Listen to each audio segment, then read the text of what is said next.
We'll go ahead and convene. So thank you everybody for joining us once again here on a chilly February morning for the City of Bend Water Advisory Group meeting.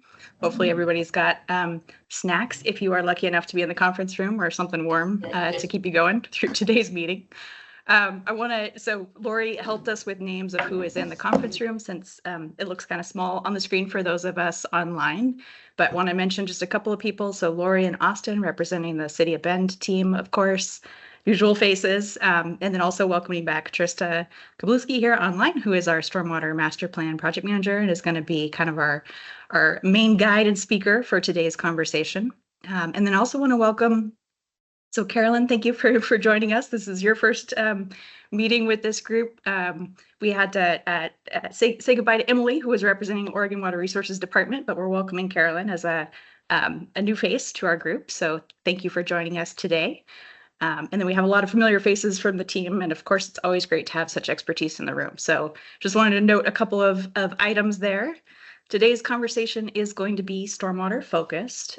So we'll do a little quick look back at our January meeting as an introduction to today, just to capture some of the reflections from that conversation about drainage and density. And then we're going to spend most of today talking about the Stormwater Master Plan, which has been a reoccurring conversation for this group. So Trista's going to give us an update on the plan development, and then we're going to have a chance to talk about the priority projects and programs that are part of that planning process. And of course, get discussion and feedback time from the group as well. When we met in January, we had a lot of input from the group, which was fantastic. I'm not going to run through all the bullets. There's actually 2 slides on here, but we had a chance to talk high level about the drainage and density conversation, get some input from the group on considerations, hurdles, opportunities related to drainage and density. And then we also, and Lori shared, this idea of a potential hierarchy where, what is on-site management if that's not possible as lots get smaller and infill happens? What are the other options and the tool flexibility to deal with stormwater that could be possible for new development moving forward? And then Austin had shared 3 potential strategies, and we collected some more detailed input on that, kind of the on-site status quo, the subdivision level strategy, or the right-of-way strategy. So there's high-level input that we captured here, and I just want to thank everybody again for all of the considerations that you provided within the meeting and offline. The idea is that Trista's team is going to take some of this conversation and actually develop a sort of a white paper memo. And we left our January meeting with this question in the air of, do we want to hold a second April meeting or extend our April meeting that was planned? Where we landed on that, in order to have a part 2 of this drainage and density conversation, is that the April meeting is extended by a half hour, which should already be on your calendar, but just a heads up that that's there. So instead of meeting 11 to 12:30, we'll meet 11 to 1, and that'll give us a chance to tee up kind of the drainage and density continued conversation, and then offline be able to field some input from the WAG members related to that, calling it a white paper memo outline. You'll see it when we get to April and exactly what form it takes. But just wanted to recognize that there's going to be another opportunity here for us to talk more about this topic. Hey, Aubrey. Yeah.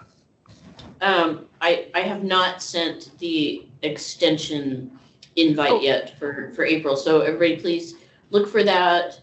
But like Aubrey said, because our main focus in March and April is going to be water conservation program items, and so to be able to talk about drainage and density, that was why we needed to add the half hour onto April.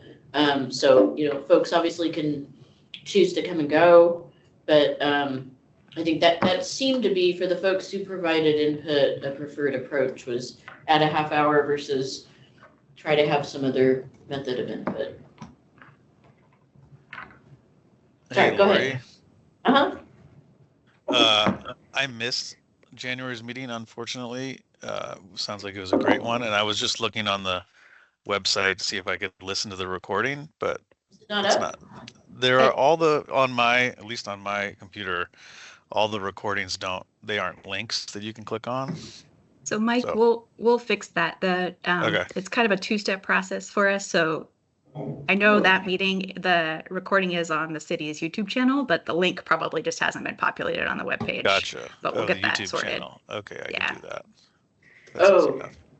Thank you for noticing that. I will make sure that gets posted. Yeah, and for just the group's benefit, so that bendoregon.gov/UPAG, which is still our old acronym, that'll take you to that webpage where we do try to keep the links active and get the materials posted, including the meeting recording if you're ever not able to join in person but want to catch up. We'll try to get that posted within a week of the meeting.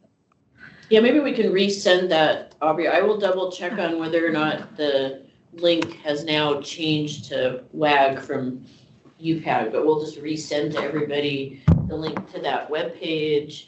And we'll make sure that the January one is up. Mike, were you saying that you had issues with clicking on any of the prior meetings recordings? Looks like just the 2025. So just January. Yeah, the 2024 ones are good. Okay, good. Excellent. All right, we'll get on that. Thank you for noticing. Yeah. All right, so there's a lot here to digest, but we got great input from developer, from design consultants, just on some of the ways that sort of the subdivision level solutions are being implemented right now, how that flexibility is really important and desired moving forward. We talked a little bit about, kind of the end user, the individual builder versus developer versus homeowner, and what those different preferences do in terms of what path they might end up taking. This idea that maintenance, of course, is a problematic space to make sure these stormwater facilities are operating the way they're meant to over time, and that some of these regional ideas might actually improve that situation, but it also comes with more complications too. So a lot here in the discussion. I'm going to flip the slide. Again, I don't want to take time to go through everything here, but just wanted to acknowledge that it was a really valuable conversation. And this second slide tried to capture some of the more detailed input related to those 3 sets of strategies that Austin introduced, the on-site, subdivision level, and right-of-way management. And should also maybe acknowledge that Pablo from DEQ had joined us and said that the definition of what counts for on-site related to the permit would be evolving and encompassing more of that subdivision level option moving forward too. So, Lori, Austin, anything else related to these reflections that you guys wanted to bring to the surface before we move forward? You're doing good. Doing good. No, thanks for all the input, and we're just having the conversations on our side. So, talk in April. All right. So, main event. I'm going to stop sharing. We're going to turn our page over to Stormwater Master Plan and hear from Trista. It will help if I unmute. Let me share my screen. Can everyone see that? Yep. All right. So thanks for this continued opportunity to discuss the Stormwater Master Plan update progress with this group here.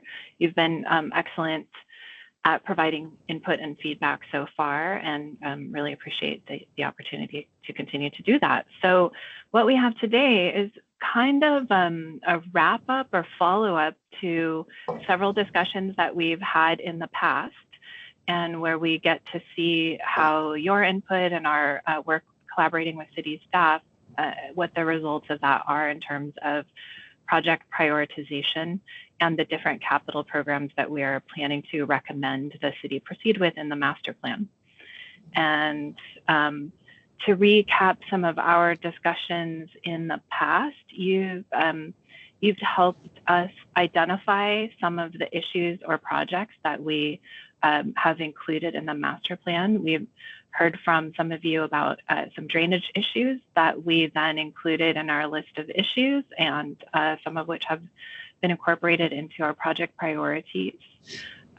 We talked to you about your vision for stormwater management in the city of Bend, what your priorities are and how those are related to city staff priorities, or those priorities expressed by city council or the public.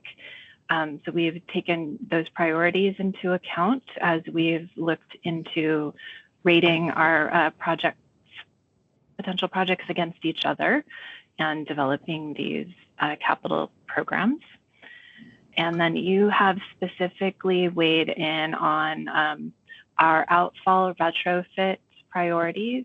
We studied all of the basins in Bend that contribute surface water through the city's municipal storm sewer system to the river. And we prioritized 6 of those basins where we wanted to look for opportunities to provide water quality stormwater facilities in order to improve the discharges to the river. And so we have some projects prioritized from that effort. And you also helped us look at a study that GSI performed in 2024, prioritizing which drill holes might pose a risk to groundwater resources because they lack separation or because they lack pretreatment and are close to municipal water wells or other water wells. So we have a list of 17 of those that are recommended to go forward in the Stormwater Master Plan. So that's how you've helped us get here. And so we want to kind of show you those results.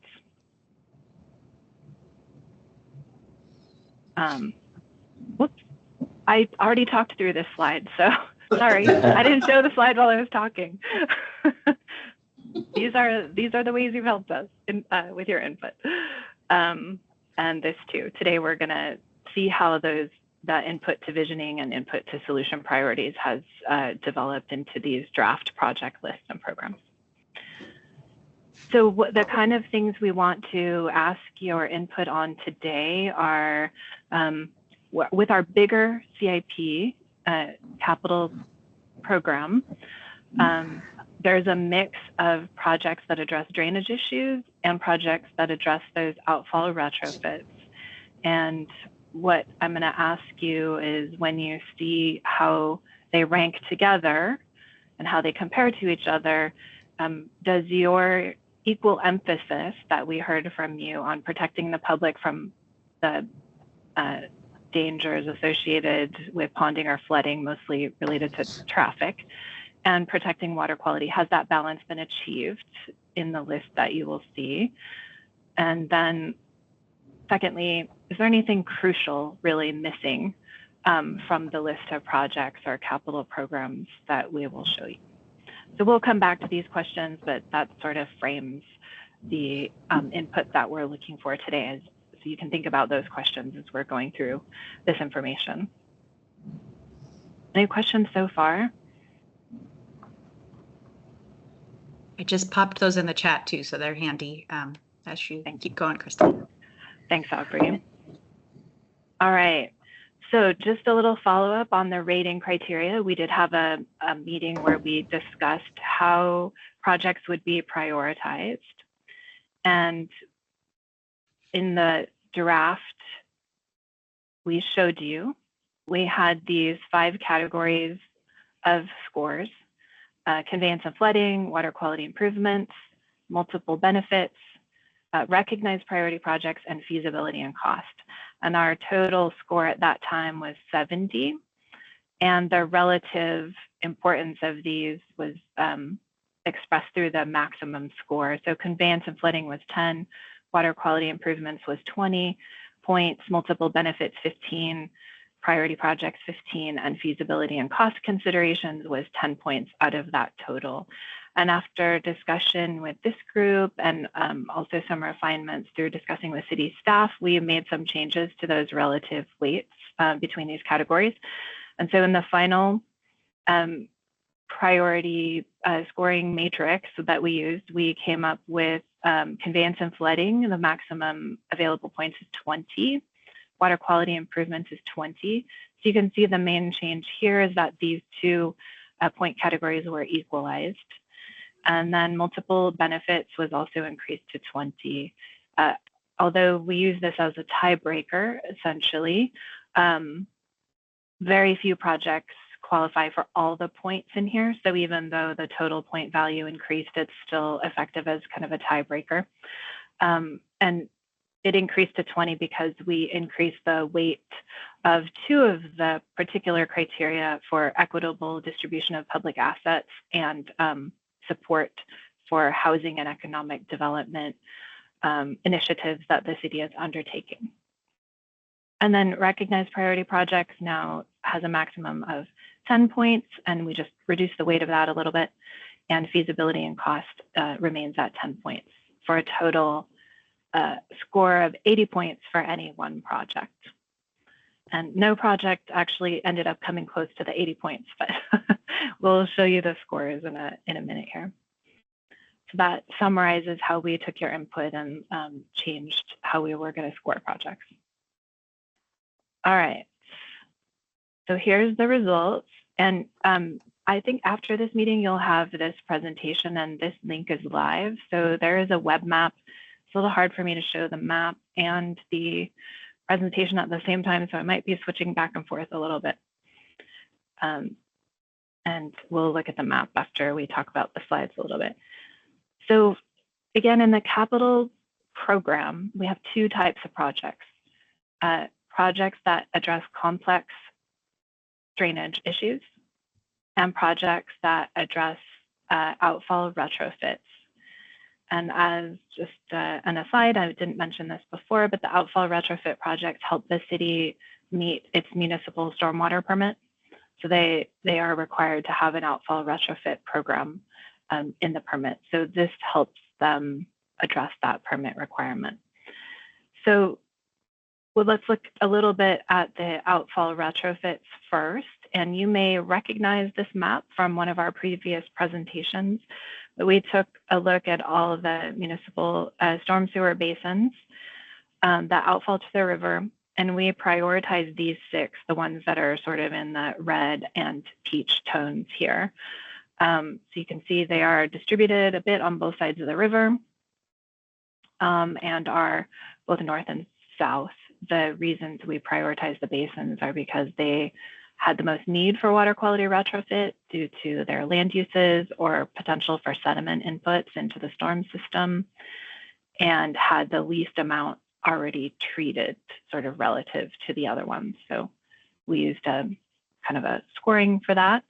So you've already seen this map and commented on it, but so for these 6 basins, we developed 1 or 2 retrofit project ideas per basin, and they have been scored. And these are just some examples. This is a slide you've also seen before, but this is an outfall retrofit type. These vaults provide stormwater quality treatment. And this is a project the city did previously on Newport Avenue, where quite a large basin was treated with new stormwater facilities. And then the other type of project we have in the capital program are these drainage projects where the solution is large or complex or results in the installation of new capacity, new infrastructure, not just a repair and replacement. So there are quite a few of these in the city. Most of the issues that we collected over the course of 2024 as we were collecting issues were drainage issues. So definitely a lot of flooding concerns in the city. So we have projects where those concerns are complex to address them. And this, very colorful, is our list of capital project priorities, and they are in rank order right now, which is this column on the right.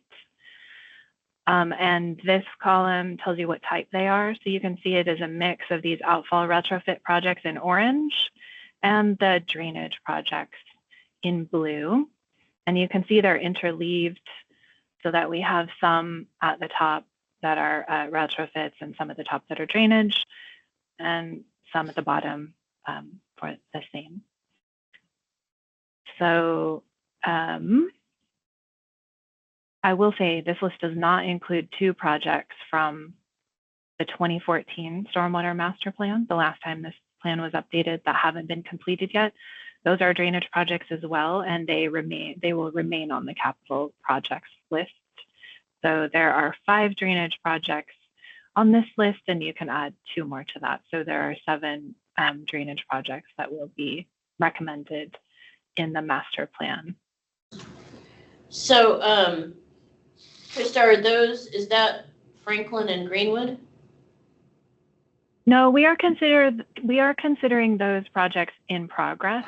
So they will also be still discussed in the master plan, but because there is work being done on them right now, we're just putting them in a different category of in progress projects. Okay. Let me bring up the map. Yeah. I'm going to move it to my other screen here. Okay. And you will have a link to this map after the meeting if you want to explore yourself.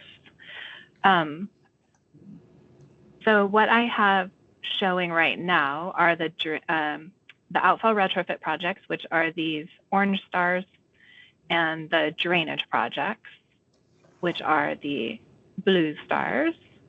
And then if I want to take those off and show the projects that we are considering to be in process, they are I don't know what color you want to call that, green. So we can see the city is already working on a fix for the flooding under Greenwood and the flooding under Franklin as part of the Midtown Crossings project. So we will mention these in the master plan because they're not completed and the designs aren't completed. And we do need to talk about, ways that utilities department, I'm sorry, that's your old name, but can facilitate those fixes, even though those are transportation projects. And then we have another set of projects over here on South Aubrey Butte, where a study has been completed and preliminary design for several of these projects. There's sort of a systemic drainage problem on South Aubrey Butte that has been on the city's to-do list for quite a while. And because these are in process, we didn't spend time prioritizing them. We know these are priorities and they are going forward. And in addition, the 2 undercrossing projects are priorities and they are moving forward.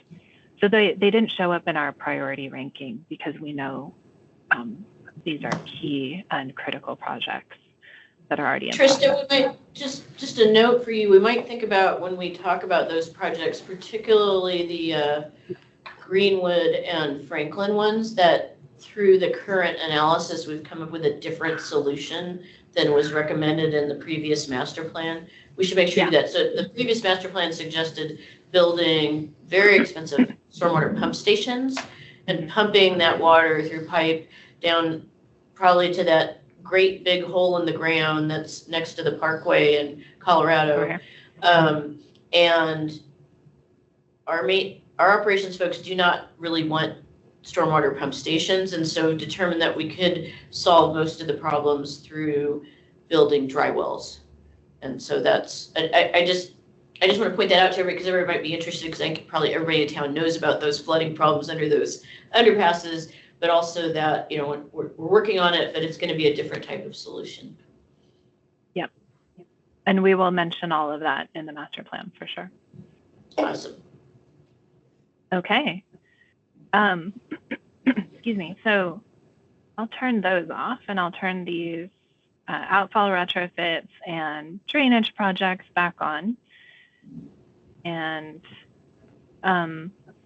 you can see they are, the outfall retrofits obviously are within the more central city because they are only about areas of the city that discharge to the river. So those are centralized. Excuse me. And then the drainage projects are a little more distributed, including this Archie Briggs project. This is one left over from the 2014 plan that has not yet been implemented. And then this Westside Village one I'll mention is the other project from the 2014 master plan that has not yet been implemented either and remains a project on our list. And then we have a couple out near the city limits. But so we have a fairly good distribution, and different types of projects. And I will stop here and ask if anyone has any questions or comments right now about what they're seeing, either in the map or in the list as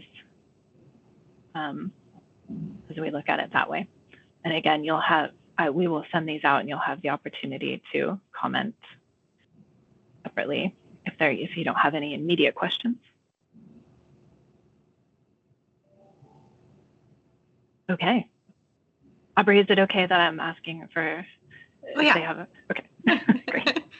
We don't You're have the too shy facilitator. of a group, so. Okay. All right. So I will move on just a little bit here. So we do have a few other capital programs that are being recommended in the Stormwater Master Plan, where the issues that are being solved through these programs don't necessarily compete amongst themselves with these bigger capital projects. They may be ranked just within their programmatic group. So we'll start Trista, out. can I stop you for a second? So, and I'm sorry, I am not remembering how the order of things for this discussion today, but are you going to do a little description of each of those top capital projects? Oh, I could. Yeah, I could do that. Sure that was part, but I mean, looking at the list, I'm not sure these names necessarily mean something to people, so. Okay. I can run through them real quick. When you have a chance to look at the maps yourselves, you can click on each project and you get the full description. And there's also, it's not in the memo, sorry, not in the presentation, but we did prepare this memo, which can also go out to you, which has a list, or various lists of all the capital programs. So this one has the drainage projects. And in this case, I've separated them. So the list I already showed you interleaved the drainage projects and the outfall retrofits. This one separates them so you can see how they just compare to each other. So it has a list of the drainage projects, a list of the outfall retrofits with their descriptions, and then a few others that don't have descriptions, but that we're also going to talk about. But yeah, let's run through a couple of them on the map. So at Archie Briggs, which is a leftover project from the 2014 master plan, this is just, it's a drainage issue. And this is new collection and conveyance. Energy dissipation will be taken into account the steeper roadway in this location. So one thing I will show you, if you turn on the known issues, you can generally see the issue that's being solved by the project. It'll be nearby. And then in the project description, there's this whole list of KI IDs, known issue IDs are what these are. And you'll see one or more known issues listed here. That's the issue that's being solved by this project. So you are actually able to find those issues on the map, although their labels don't turn on until you get quite close. And this one is sitting right over its known issue, so you probably won't see it. All right. And I'm going to turn those off because that makes it really busy. Okay, I'm just going to kind of go north to south. On Aubrey Butte, but on the east side, we have Vicksburg drainage. This is another drainage issue, and in a neighborhood, and so it's just installing a ditch inlet, basically catch basins. There's a sag that will be repaired, or we'll put some inlet capacity there and solve that drainage issue. I will also mention that these are very, very concept level right now. The solution concepts could definitely change. Really what the stage we're at right now is that we know these are the issues that we want to solve. We have some idea for what the solution is. For the ones that are highest priority, we will develop these concepts a little bit further and vet out some of our ideas. So just FYI, the solution concepts that are described in here are still quite tentative. So keep that in mind as you are thinking about this. All right, here's an outfall retrofit in one of our priority basins. There are actually 2 outfalls in this location to the river for expediency and to reduce how often we're cutting across private property. Our idea here is to abandon the north outfall and collect everything into the more southern outfall and provide water quality treatment either through a surface infiltration swale if that's possible, or if not, then we would use something like underground filter vault system. And this is on Saginaw Avenue, and it's treating about this much area, if you can see my curve.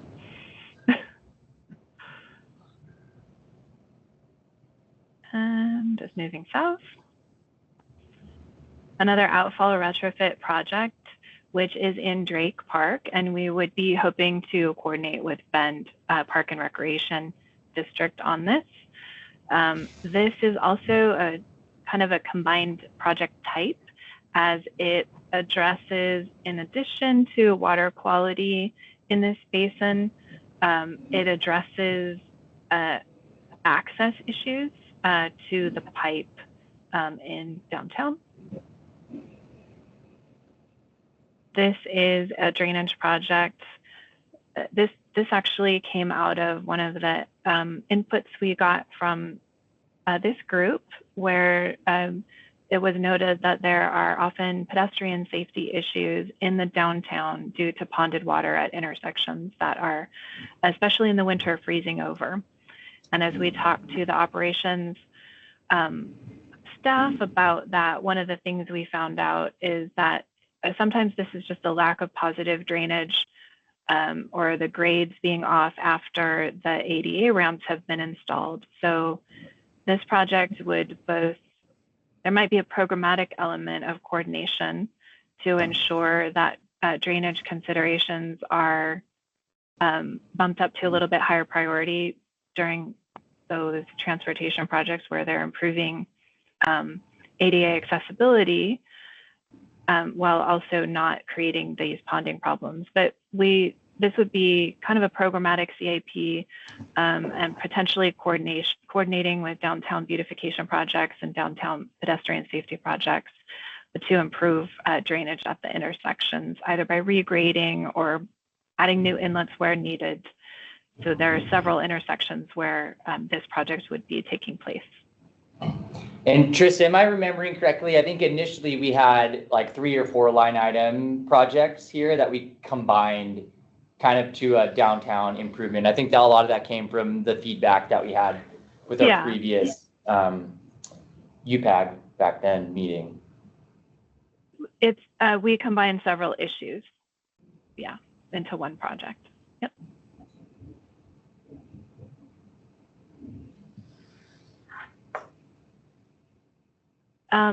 We have a couple of outfall projects in the basin that discharges through Galveston to the river. This may be one of the first to get implemented, partly because there's a potential for another road project on Galveston going from the bridge to about 14th, and that would be an ideal time to coordinate with that transportation project to ensure that water quality is being upgraded at the time. And then we think there may be an opportunity a little bit further up in the basin to provide an outfall retrofit in coordination with a pipe repair that appears to be needed on Fresno. So we think there are a couple of opportunities there. This also has, a fair amount of more intensive land uses. So it's a good location, basically, an impactful location to provide water quality retrofits. And this is another water quality retrofit at Riverfront. In this case, we're also combining it with the fact that this outfall is often submerged and therefore difficult to inspect and maintain. So we'd be attempting to raise the elevation of the pipe as well as providing water quality treatment upstream to treat the basin. And where Columbia Park is, there is an outfall to the river. Pardon me for 1 second. Excuse me. The city with Bend Park and Recreation District is already moving the outfall because the district is doing a river access improvement project here as well, and the current location of the outfall is incompatible with their improvements.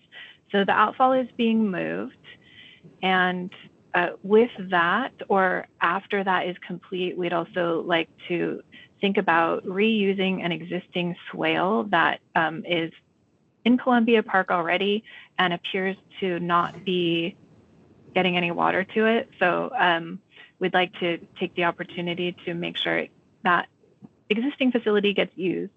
And again, this would need to be done in coordination with Bend Park and Recreation. So we need to work with the district to ensure they are on board and that there are mutual benefits to these types of projects. So the ones on parks are still, really in development, and the concept of working with the district is still being vetted, but it is something we'd like to pursue as a recommendation in the plan, and hope to, coordinate with the district before we finalize the recommendations in the plan. And then again, another upstream retrofit in this basin. We haven't fully landed on a concept for this yet, but there is enough area and enough intensive land uses, and this existing swale is small enough that it wouldn't, we couldn't treat the majority of this basin in that facility alone. So we'll be looking upstream for other opportunities to provide water quality in this particular basin. This one, I will be honest, I don't know too much about yet. This is left over from the 2014 Stormwater Master Plan. It's a project that hasn't been completed yet. We did not hear a lot about drainage issues that are still present in this area.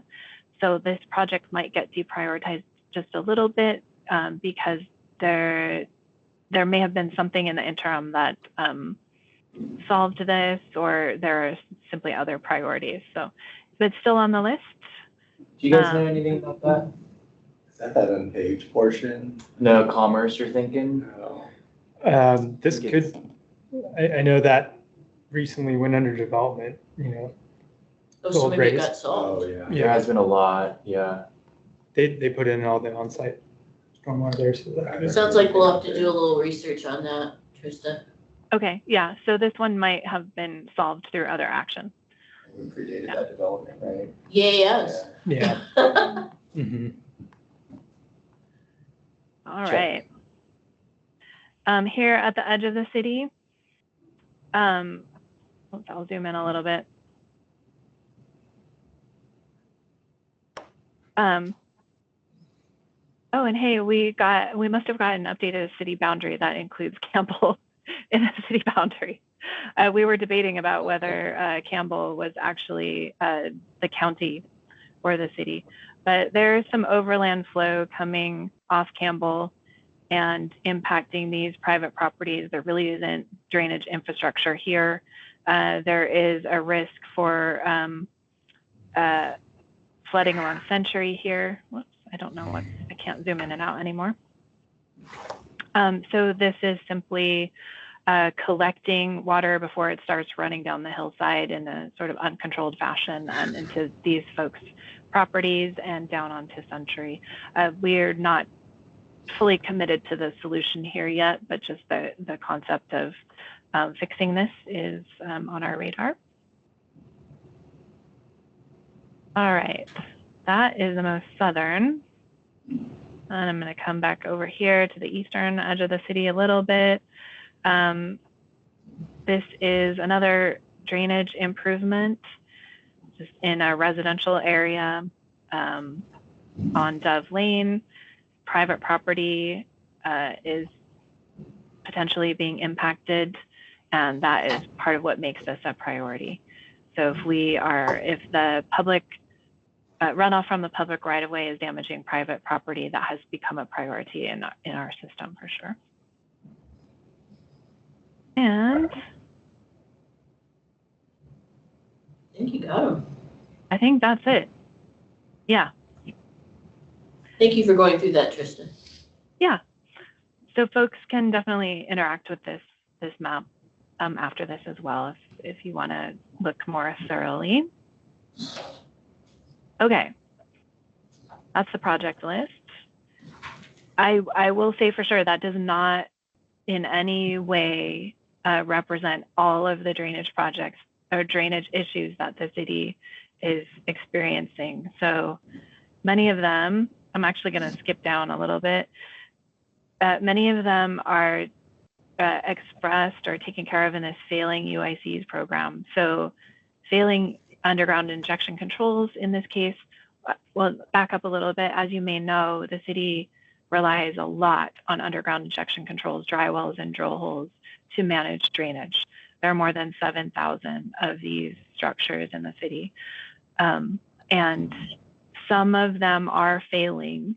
So this is not an assessment of water quality impact. This is an assessment of failing due to sedimentation or simply failing because it does not have enough capacity in its original design to manage the flows that are coming to those facilities. So these that are failing will be either drilled out and repaired, or they may be replaced with another dry well or a deep dry well, or in some other way the capacity of the system increased. And we put these off into a separate program by themselves and didn't include them in the capital program because many of these can be done by the city personnel themselves, and they're often less complex, just very localized drainage issues, even though they might be fairly impactful. So for example, some of these in the failing UIC program also are resulting in private property damage. So this is meant to work through these as the city has the resources to do it, and not necessarily to compete individually against the big capital projects that we are recommending. So on the map, back to the map, I'm going to take off these. These are among the two types of UIC priority issues. The failing UICs are these red or pink diamonds. And so some of these are actually relatively severe drainage problems as well, but with fairly simple solutions. So those will be worked through. And then I'll just start here at the map. The other are these 17 drill hole retrofit and rehab projects. These are drill holes that are posing a risk to water quality, as we mentioned before. And they are concentrated, the 17 priority ones are concentrated in this location. So I think the ultimate recommendation in the master plan will be that these get chunked up into just probably 2 or so combined capital projects where we address many of these at once with one effort and work through this list of 17 relatively quickly. So that's the likely implementation plan that we will recommend in the master plan for those drill hole retrofit and rehab. Any questions on those UIC priorities? Okay. I'm actually And I skip back up. So this is what we just talked about, the retrofit and rehab. Those are the 17. We talked about the failing UICs. And then the other program is the major maintenance program. And these are primarily repair or replacement, or they also could be small drainage projects, but that aren't necessarily UICs. So the major maintenance program is an existing program the city has to address repair, replacement, and smaller drainage issues. Some of these do require consultant support for design, either because of they may be a little more complex, or just because of capacity of city staff to work through enough of these. But then some are done in-house. So those are kind of the criteria that allowed things to fall into the major maintenance program. And we will essentially be recommending that the city, you can see them on the map here, incorporate these into their existing major maintenance program list as a result of this master plan. So we will be essentially forwarding this list back to the city. We developed this list mostly through input from the city staff. And so the master plan will just be reiterating those as issues that need to get taken care of over, as the city has the resources to address these major maintenance problems. So just to show you a couple other things that are on the map. Well, we already looked at this, the completed 2014 SMP projects. We have a couple of things that are, we've got solutions identified. We're not calling them projects in progress, but because they are not necessarily being designed yet, don't necessarily have funding yet. But this Archie Briggs, this is different than the other Archie Briggs projects we talked about earlier. This is at the bridge over the river. There's some issues at that location, but there is a city and ODOT project that may be going forward to work on or replace the bridge that would solve these drainage problems in this location as well. So that's just one example of those. We don't have too many of them. And then, as I mentioned before, the map also contains all of the known issues that we collected over the course of several months last year. I don't remember the exact number. It's approaching 100 issues, and divided by how we would categorize the issue. And as you can see, the vast majority of them are drainage. And then the other bigger categories are related to water quality, either surface water or groundwater resources. And that's pretty much the presentation. Now, also, I'm losing my voice, so I feel like I want to pause and see if anyone has comments.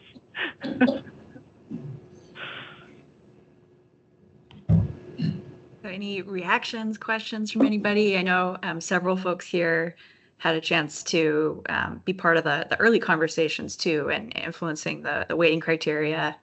We had a very dynamic conversation about the co-benefits category, which it sounds like ended up being a tiebreaker for some of these priorities. Mm-hmm. I just want to ask, so Bronwyn, there's a couple of projects listed that involve Parks and Rec properties, so I'll be interested in getting your thoughts about how to interact on that, because I don't want to finalize this document if there's something that makes everybody falls off their chairs at the Parks District. Right. So I'm sure part of that is just like describing more what these projects might look like and then how to coordinate on them. But anyways, maybe we can offline figure out how to have a discussion about that.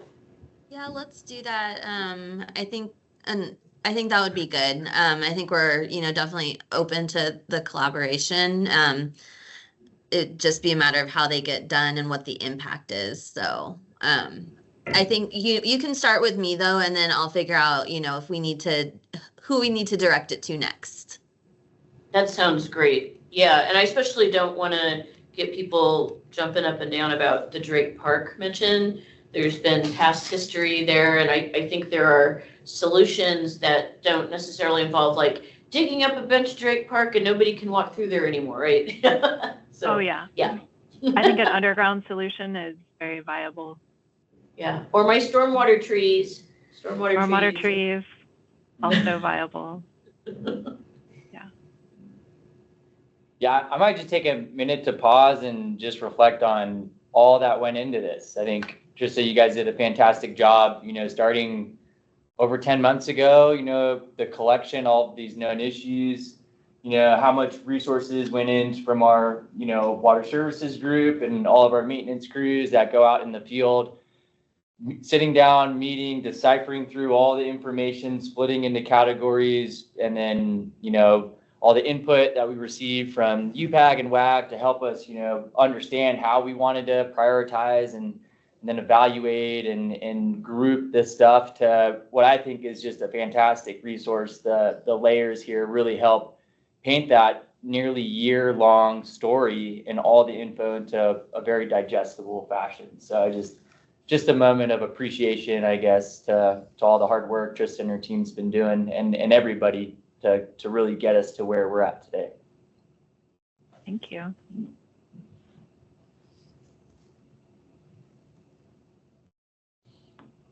So the plan itself will reflect, so there'll be the list of prioritized capital projects, so the big stuff.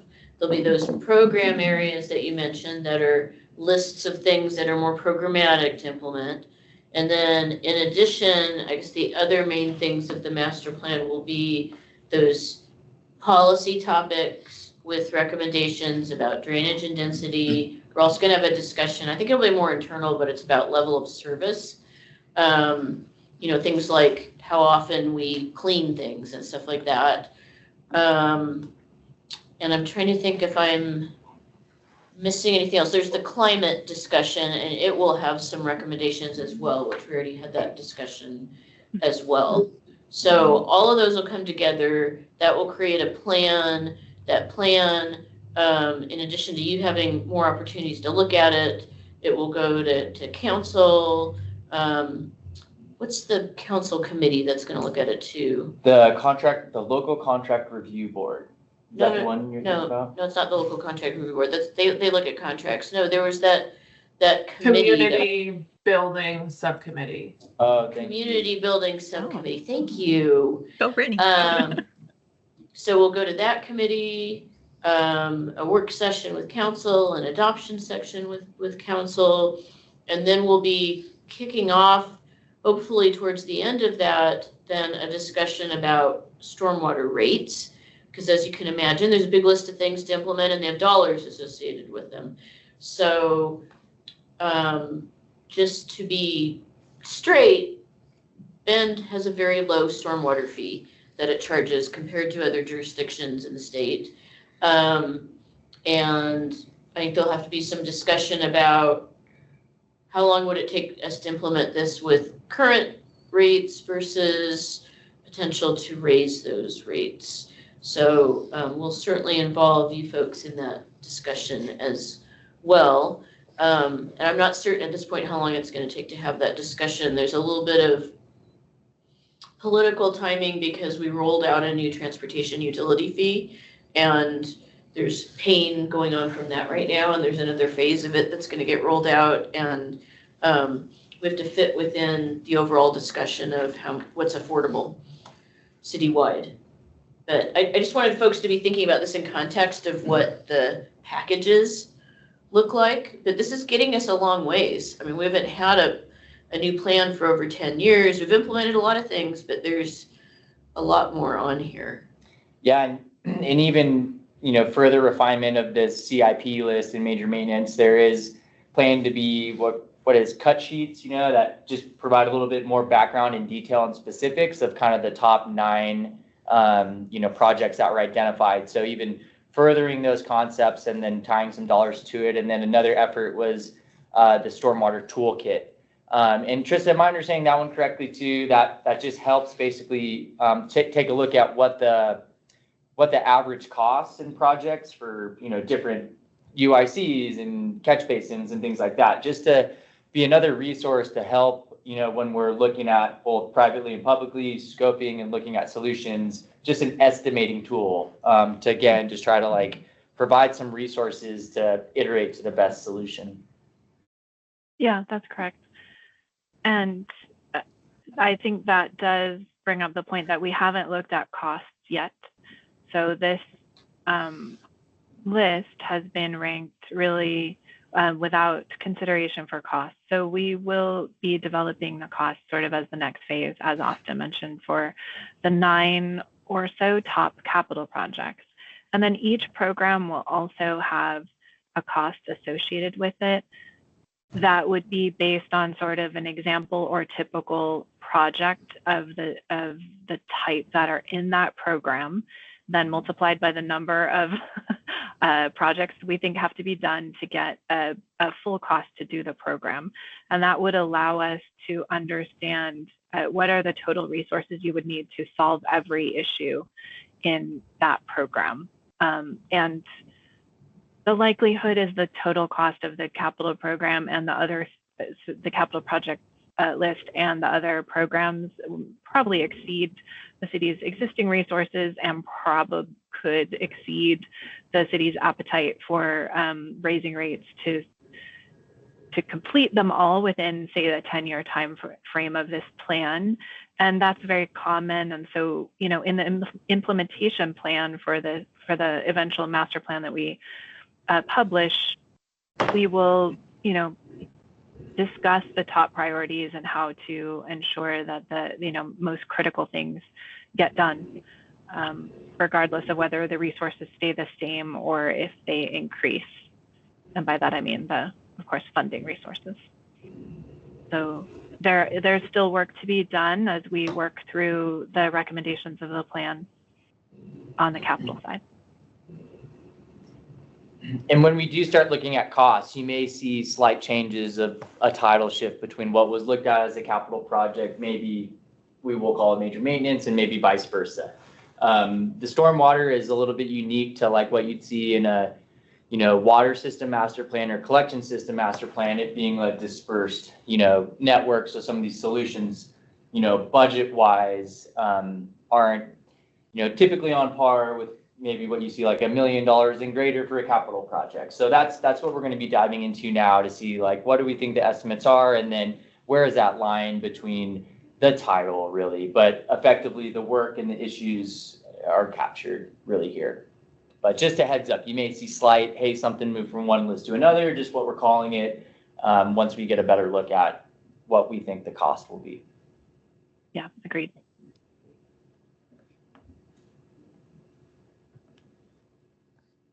If anybody was itching to get their fingers on the map, I did drop a link there into the chat, but we'll send the information that Trista previewed out to the group by email too, in case you want to take a deeper dive. Any other questions, comments? Anything feel like it's missing from that list? Yeah, let's go back to those 2 questions, right? Yeah. Do you think the list, and I can show the combined list again, does it reflect that equal balance in priority between water quality and addressing drainage issues? So yellow is drainage, blue is water quality? Vice versa. Yep. Vice versa. Sorry, Steve. Bad eyes. That's okay. It's also not intuitive for me. I would have made water quality blue, but the team did that without me. So here we are. Wow.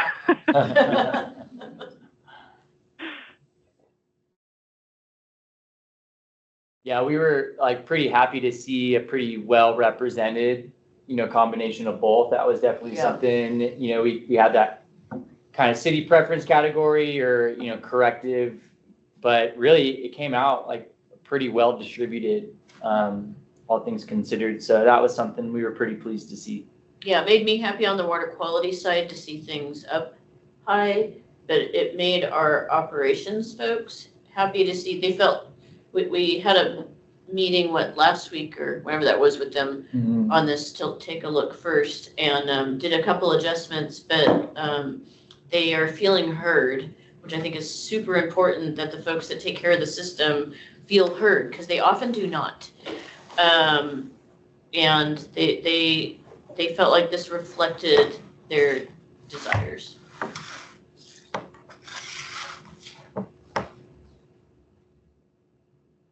Scott commented that you think the project list balances it well. Okay, thanks. Thank you, Scott, for commenting.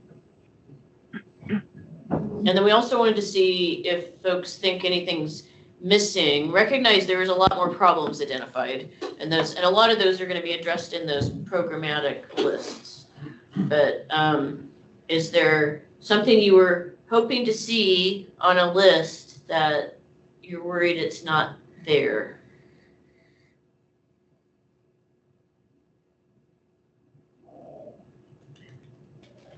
And this is the project. It's our number 2 ranked project.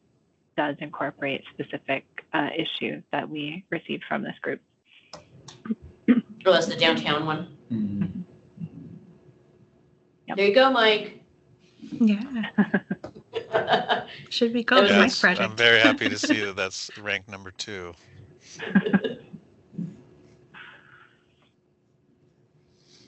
I feel That's heard. a good one.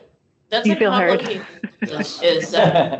is figuring out how to implement something like that. But I think as a lot of us know, downtown has a lot of issues, and I think raising stormwater so people are hearing that as well as the other stuff like sidewalks and street trees and bad pavement, that they all need to work together.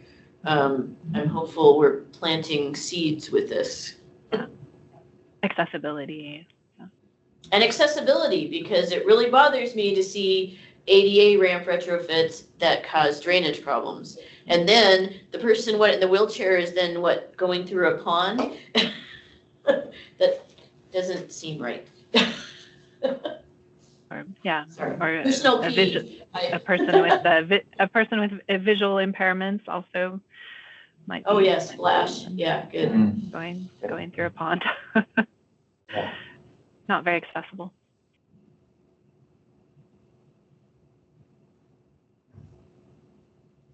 I guess I would also say that I agree. It looks like a really good balance. I think the priorities are located in the right areas, but also spread throughout the city too. I think the different scales of projects are good also. I had a question kind of in the details, but about the UIC's program. Would that be like a voluntary program? Do we know yet? No, this is a program for the city to implement. So this is about public infrastructure, and these would be projects that would be on a list for us to just work our way through. Okay, so these are on public land then? Yes, those are basically they're in streets. Yes. Okay. Yeah, and I think it's really like a matter of terminology for budgets. So, and I think stormwater specifically, there's so much interface between, what happens in water services versus what happens in engineering, which is historically more of a capital project. And then we kind of have this so there's budgeting for that. There's budgeting for the CIP program for this project and this, and then also on the same time for major maintenance. And then we'll also have like R&R programs as well, budgeted out. So I think we're trying to look at it that way as, hey, we realize this isn't like one project that you'd like really typically talk about as a CIP project. It's something that every year we'll look to allocate a certain budget, either through the engineering program or the water services program, or a combination of both, to address these issues and like work towards that list. So it kind of boils down to like the city process, really, why we're labeling it and calling it that. But I'm wondering, Kristen, did you have a question about issues on private property? I guess I was just curious too about that. I should have asked that question too, is like, are these UICs on public or private property? Yeah, so these are all city-owned facilities is what these are. You kind of raised a point about there could be, say, water quality or drainage issues on private property.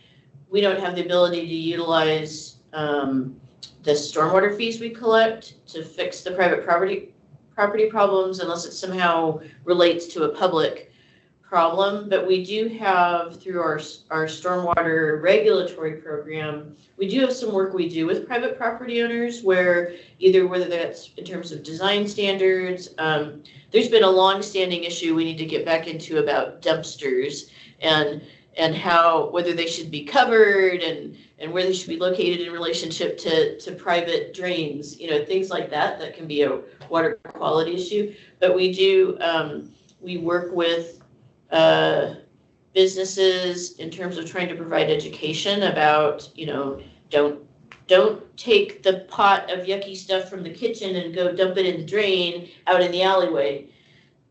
Not that that's an example, but yeah, that happens.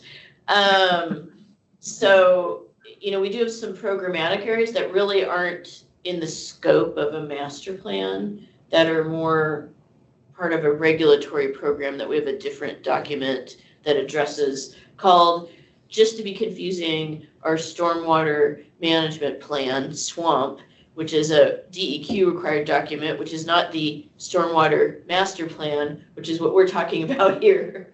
So just so folks know, there are other programmatic things that aren't going to be in this stormwater master plan. I hope that helps. Yeah, it does. Yeah, just for clarity. Thank you. Yeah, I think overall it looks really good. Awesome. I would add on to what Lori just said, to still pursuant to this on private drainage on private property, that the city is updating its vertical and horizontal setbacks for UICs. That will be in a development scenario. So typically on private property as a result of changes to the WPCF permit and their recent studies about protecting groundwater from discharges from UICs. So for going forward, there will be different setbacks for UICs on private property. I mean, public property as well, but it will impact those being put on private property. And this group, WAG, has heard about those several months ago, and I don't know if there's going to be an update to this group about what the final results were on those setbacks. Well, conveniently, right before this meeting, we met with Wallace Group folks. Thank you very much. I think Scott's on here. To talk through what might be the details of what new standards would look like for UICs with more detailed recommendations for spacing from private or public drinking water wells, for what type you can build in areas that might have perched shallower groundwater versus deeper groundwater, when you could build like deep dry wells. It was a great meeting. Yeah, I haven't found out yet what the schedule is for the city's next update to its engineering standards. But yeah, we can definitely make available to this group when we find that out and when we put a draft together. But hopefully I'm hoping that's this spring that we might be putting that together, but I'm not sure yet.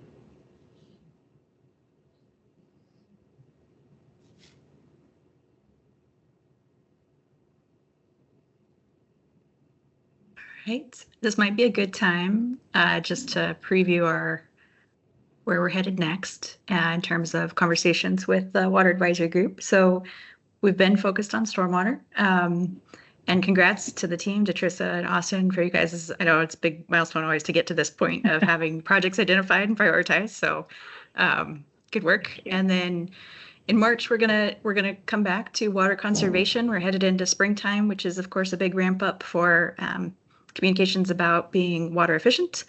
And Dan and team are going to lead a conversation about program performance measures. And then we have a part 2 in April where we're going to talk about water conservation, sort of the program marketing, how messages are getting out to the folks that we're asking to take action. And then water use goals by customer class as another topic there. And then this will be our extended meeting in April, where we'll have kind of a tee up to the drainage and density white paper. So that's and I'll add, Aubrey, that for the April meeting, I'm pretty excited that we're going to have representatives from our consultant on the water conservation side, the Madaus group, are going to come and talk about how they help us evaluate different water conservation measures and kind of the bang for the buck effort. And they're just getting kicked off to help us evaluate how we're doing in our water conservation program versus we said we'd do all these things. We've been implementing them for a couple of years. How do our results compare to how we thought it would be? And then, use that to figure out adjustments to the program. But they're going to talk about in April, they have this model, this tool to help evaluate different water conservation methods. So I think it'll be pretty interesting for all of us, water nerds. Awesome. All right, we'll give one more beat for any final thoughts from anybody on the group. Everybody's so quiet today. Look at that, we're going to get done early. What the heck? I know. That's fantastic. Thanks again. Yes, thank you all. And more communication, we'll share out a few of these details by email too, if you want to take a closer look at all the work from the Stormwater Master Plan team. And then we'll see you again in March. Yep. Enjoy the day, Thanks, guys. everybody. Yep. Thanks. Thanks, everyone. Yep.